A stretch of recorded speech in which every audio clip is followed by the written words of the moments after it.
तो आप लोगों ने सुना होगा कि भारत और कनाडा में जो है वो तल्खी लगातार बढ़ती जा रही है और अभी हाल में एक वहाँ के अधिकारियों ने एक प्रेस वार्ता की थी। उसके बाद में जो है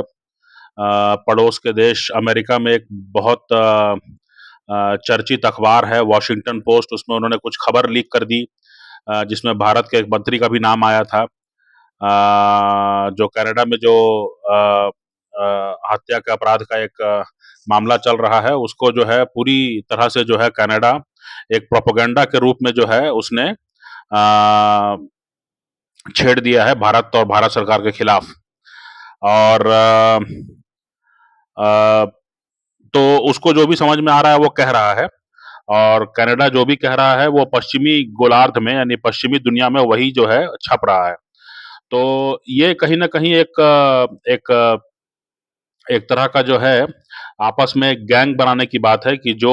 कनाडा कहेगा वो कनाडियन मीडिया में छपेगा, वो अमेरिकन मीडिया में छपेगा, जर्मन मीडिया में छपेगा, ब्रिटिश मीडिया में छपेगा, ऑस्ट्रेलियन मीडिया में छपेगा। इसके अलावा इटालियन, स्पेनिश और यूरोप के अन्य देशों की मीडिया में भी वही छपेगा, चूँकि कनाडा एक गोरा देश है और कनाडा जो है वो अमेरिका के सरपरस्ती में है ना?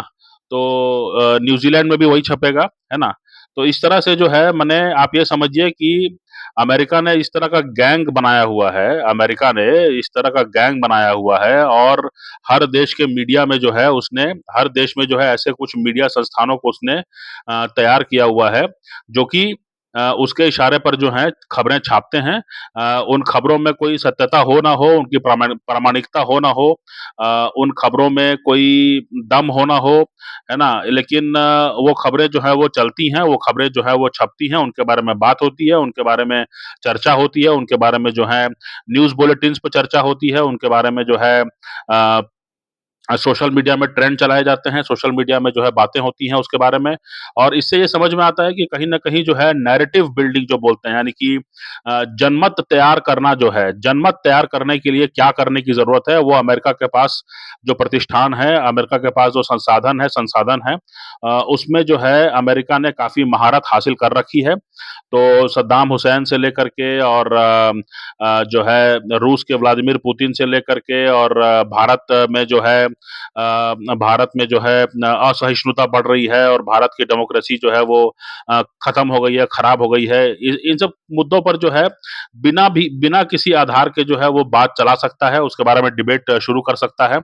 और खुद जो है वो लाखों लोगों को मार भी दे, तो वो जो है कोई बहुत बड़ा मुद्दा नहीं बनता, अभी भी नहीं बन रहा है। भारत में कहीं कोई उसके बारे में जो है बातचीत नहीं होती है, उसके बारे में कोई समझ नहीं है, कोई जानकारी नहीं है। हर कोई इस चक्कर में है कि हाँ, मेरा बेटा, मेरा बेटी जो है वो अमेरिका में जाके कोई कोर्स कर ले, या अमेरिका में जाकर के जो है कोई वहाँ पर बस जाए, वहाँ पे H-1B वीज़ा ले ले, वहाँ पर जाकर के वो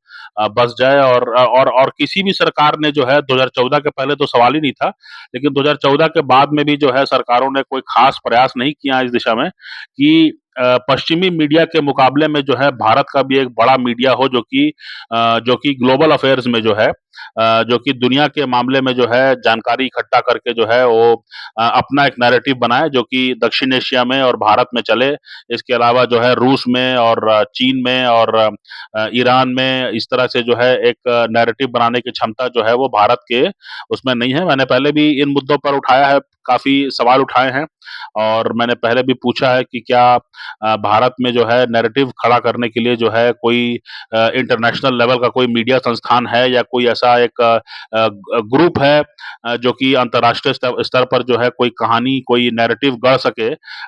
ऐसी कोई क्षमता भारत के पास है क्या? भारत के पास ऐसे अंतर्राष्ट्रीय स्तर के मीडिया संस्थान हैं क्या? तो जवाब बिल्कुल स्पष्ट है, बिल्कुल नहीं है। एक एकाध जो ज़्यादा चर्चा होती है वो है एक वायोन नाम की इंग्लिश चैनल की, WION अंग्रेजी चैनल है, और ये जो है भारत के बारे में, भारत के पक्ष में जो है बात करता है। इसमें पलकी शर्मा उपाध्याय जो है वो एक प्रमुख चेहरा हैं, और उनको उनको ही लोग जो हैं वो ज़्यादा जानते हैं, और जो जो अ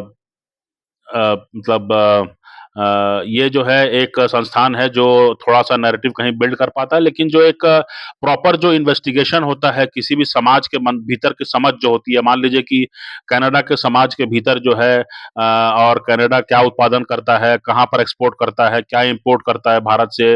भारत के कितने बच्चे वहाँ पढ़ाई कर रहे हैं और कितना नुकसान, इन सब मुद्दों को लेकर के यहाँ पर मीडिया में उतनी बातचीत नहीं हो रही है। सिर्फ और सिर्फ जो है विदेश मंत्रालय के कुछ अधिकारियों का कोई वर्जन है चला दिया, फिर सिर्फ और सिर्फ जो है कुछ नेताओं की जो है बातें चला दी, कुछ एक्सपर्ट्स हैं, फॉर्मर एक्सपर्ट्स हैं जो कि यहाँ-वहाँ राजदूत रहे हैं, कुछ रिटायर्ड डिप्लोमैट्स हैं, उनकी बातचीत चला दी, है ना? इससे कोई काम नहीं बनने वाला है। अगर भारत जो है वो अखंड भारत बनना चाहता है, अगर भारत जो है वो अखंड भारत बनना चाहता है और भारत जो है वो वाक़ई में एक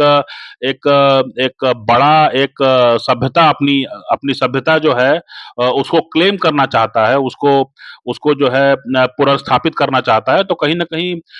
उसको ये समझना होगा कि पूरी दुनिया में दिलचस्पी लेनी होगी, पूरी दुनिया में कहाँ क्या चल रहा है उसके बारे में हमको जानना होगा और हर जगह हमारा हस्तक्षेप करने की क्षमता होनी चाहिए। और कहीं न कहीं एक जो बहुत ही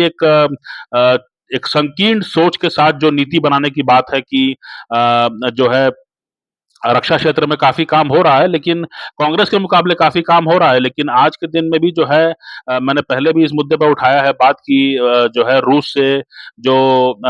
जो लंबी दूरी के जो बम वर्षक हैं, उनको अगर भारत ले ले, तो मुझे लगता है कि काफ़ी दबाव पड़ेगा चीन पर भी, अमेरिका पर भी, है ना? और इसको जो है इससे जो है